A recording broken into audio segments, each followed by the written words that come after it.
Machines which set type up in lines cast from molten metal, first introduced at the close of the last century, are now the most widely used.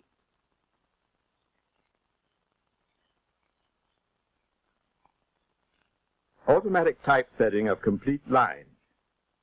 These are the intertype and linotype machines, which are essentially the same, except only in the vast assortment of models designed to perform the particular needs of various types of special jobs.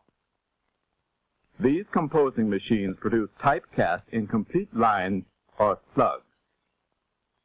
Here is a slug or line of type turned out by these machines. The lines of type, properly arranged, make up the page from which, after inking, the imprint or proof is made.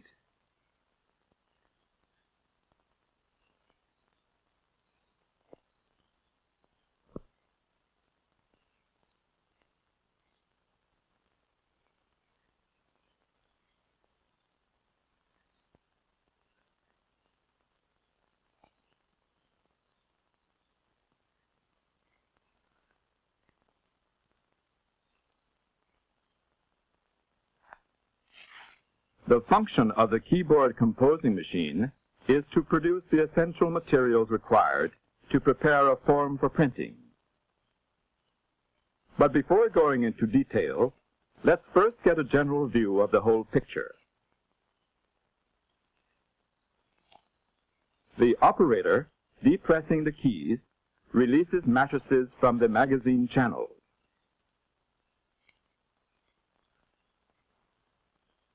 The matrices are delivered to the assembling elevator in the correct sequence.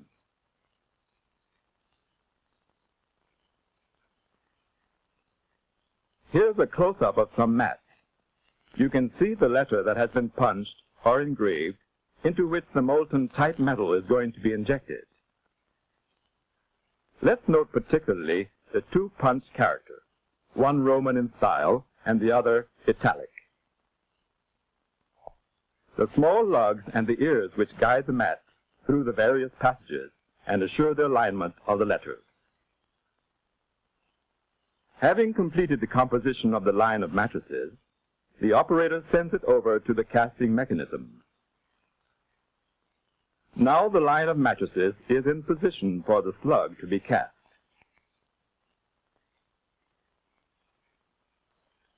Against the opening of this mold, the mat will fit perfectly.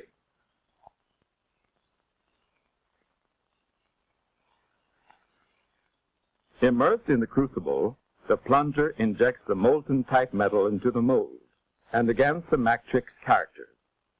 The metal solidifies, forming letters and symbols in relief.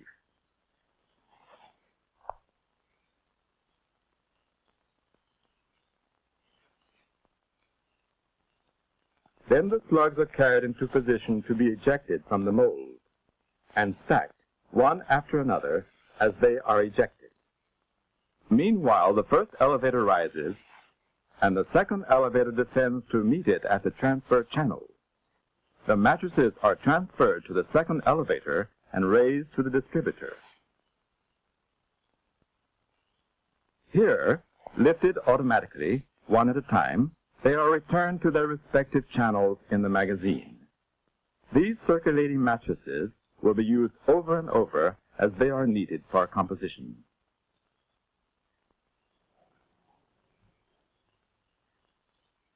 Using this simple sketch of the machine, let's go over the various steps already seen.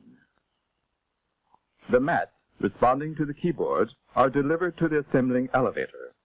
The line of matrices is sent to the casting unit. After the slug has been cast, the matrices are carried by the elevators and transferred for distribution. The operations necessary to produce a slug or line of type are divided into three groups: composition of the matrix line, casting of the slug, distribution of the matrices. Let's now analyze the operations in the first group, composition. Regarding composition, the principal parts are the keyboard, the magazine,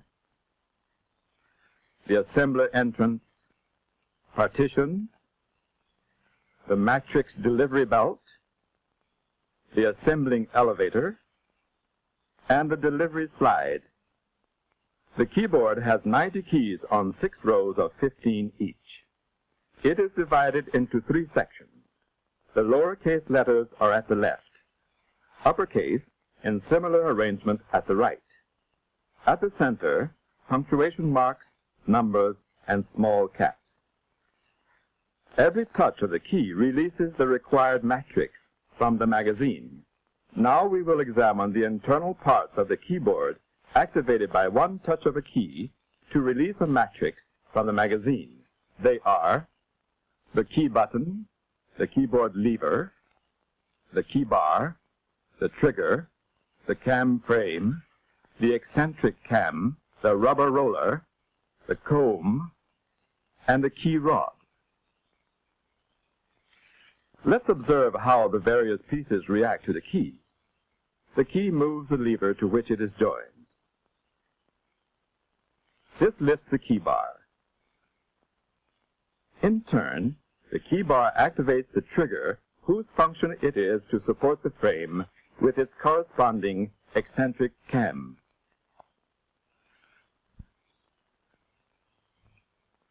The motion of the trigger allows the frame to lower itself so that the cam revolves around the rubber roller, which rotates continuously.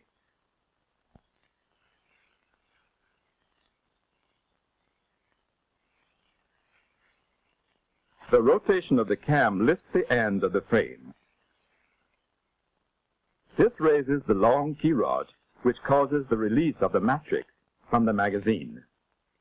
Similarly, we find on every machine, corresponding to the keys, 90 key rods, which make up the assembled key rod frame, which is situated behind the assembler entrance and brings the keyboard into play with the magazine. Here are the upper ends of the key rods, which rock escapements situated in the magazine, thus allowing the mat to be released. Let's study this operation more closely. The upper end of the rod transmits the movement to a half-moon-shaped device called the escapement. The two ends of the escapement are called lugs. Penetrating the magazine, they control the release of the matrices. The mat in the first row is held up solely by the front lug of the escapement. As the key rod lifts, the front lug of the escapement lowers, releasing the first mat. At the same time, the rear lug is lifted and holds the second matrix. As the key rod lowers, the spring returns the escapement to a position of rest, thus allowing the second mat to move forward in the place of the one released an instant before. The same operations are repeated at every touch of a key.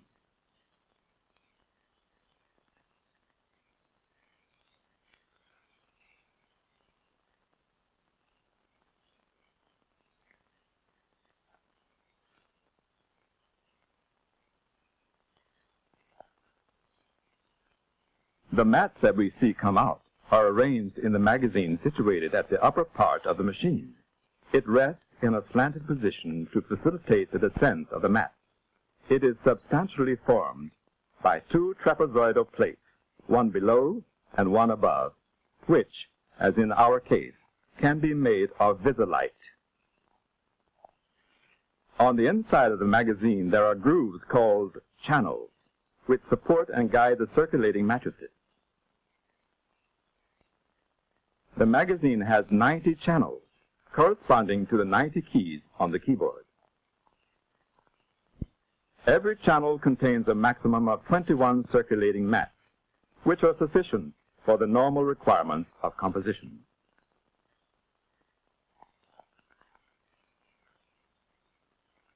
Generally, a mat carries two letters, Roman and italic, or Roman and bold. A magazine contains lowercase letters, Roman and italic, controlled by the left section of the keyboard. The uppercase letters, Roman and italics, controlled by the right section. The small caps, numbers, and punctuation marks controlled by the middle section of the keyboard. In changing to another type, larger or smaller, the magazine must be changed. Similarly, in going to another series or letter design. It is precisely for this reason that machines are built with a capacity of up to 4 movable magazines, any of which can be replaced with others.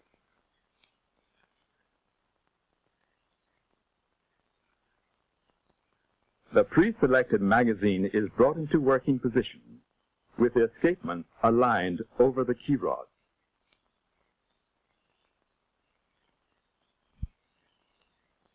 The mats released from the magazines are now directed toward the assembling elevator. Now we'll see the whole operation in slow motion. They are guided in their descent by the assembler entrance partitions, which prevent them from turning out of correct position.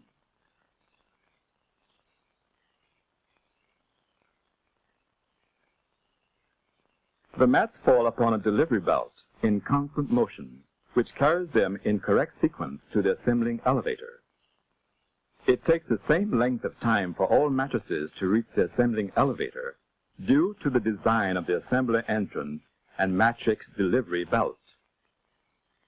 Before reaching the assembling elevator, the mats have to pass under a small spring blade called a chute plate, which cuts down its speed so that the rotating star wheel can turn it upright and move it forward against the others in the assembling elevator.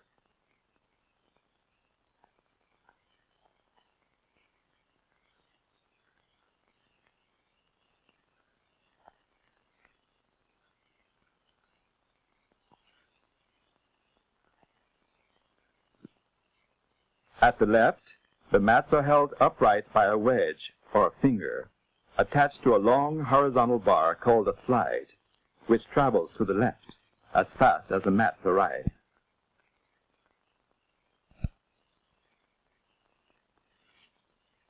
The assembling elevator consists of a front and a back plate. When fastened together, they form a channel in which the mats can assemble.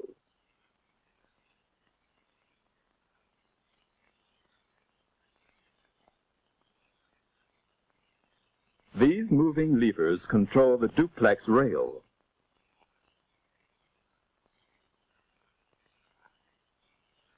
With this device, the mats can assume 2 positions in the assembling elevator. Mats in the first position, Roman, rest on the fixed lower rail. Mats in the second position, italic or boldface, rest on the movable duplex rail.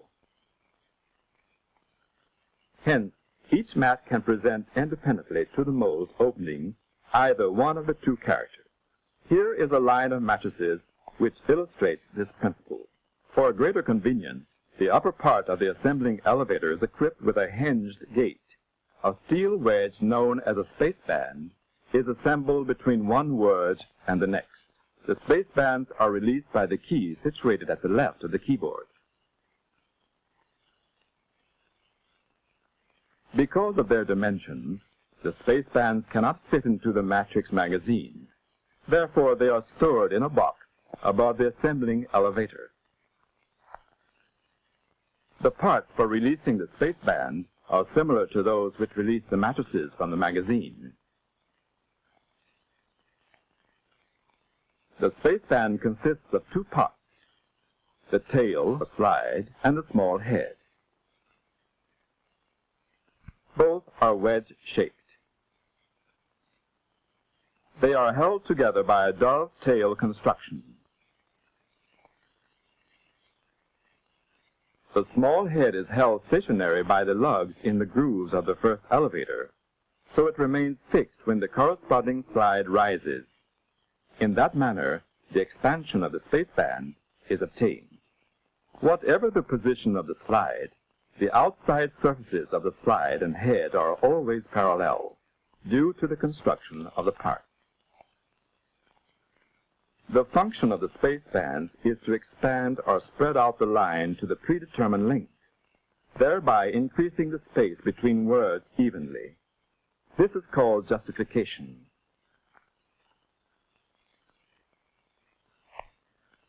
Having completed the line and checked that the number of space bands is sufficient for the amount of expansion needed, the operator can send it to be cast.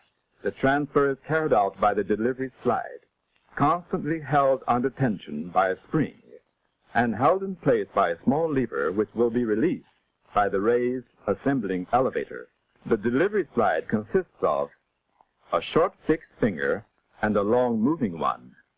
They receive the line and carry it through the transfer channel to the first elevator. At this point, we end the operations of the first group and take up the second, the casting. Note that the casting unit starts operating automatically as each matrix line is delivered. It takes from 5 to 10 seconds for a complete cycle, depending upon the speed of assembly.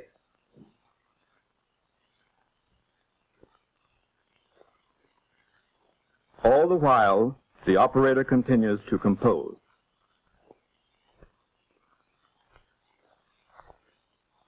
Let's go into the explanation of this group. A 1/2 horsepower motor supplies the drive transmitted by a large pulley through a transmission gear and belt.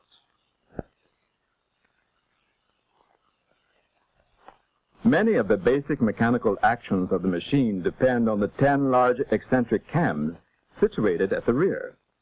With a series of springs, they make up a completely automatic setup.